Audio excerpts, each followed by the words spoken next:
ইসলামী ছাত্র শিবির বাংলাদেশে ছাত্র অঙ্গনে শিক্ষা প্রতিষ্ঠানে আল্লাহর এক নিয়ামত। আলহামদুলিল্লাহ বলেন। এই নিয়ামতের কাছে, ইসলামের কাছে আসতে না পারে সেজন্য বলা হয় মৌলবাদ আর সন্ত্রাস। শিবিরের কাছে যাতে আসতে না পারে সেই জন্য বলা হয় এরা হাত কাটে আর রক কাটে। আমি বলি এই কথাটা হলো একটা চালাকি কথা। হাত কাটা গলা কাটা এইটা সহজ না পেটের মধ্যে ছুরি মারা বা গুলি করে মারা সহজ? কোনটা সহজ? তো হাত কাটা আর গলা কাটা গুলি বলে কেন? হাত কাটতে কাটা কত বড় মুসিবত, তারে 4-5 জনের ঠেসে ধরা লাগবে।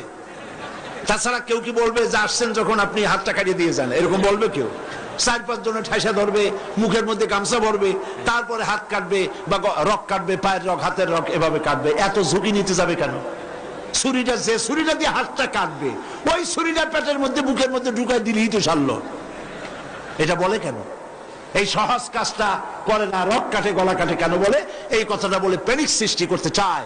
যেই সমস্ত ছাত্র ছাত্রীরা দিন পেতে চায়, ইসলামে আসতে চায়, তারা যেন ইসলামী ছাত্র শিবিরের কাছে আসতে না পারে তার জন্য ষড়যন্ত্রমূলক এই বদনাম তারা দেশ শুদ্ধ জড়াইছে। কিছুই করতে পারবে না ইনশাআল্লাহ। এগুলি করে কিছু করতে পারবে না। 119 জন শিবিরের নেতা কর্মী শাহাদাতের নজরানা আল্লাহর দরবারে পেশ করেছে। আমি আপনাদেরকে বলবো পরের মুখে ঝাল না খাইয়া নিজের একটু চেষ্টা করেন।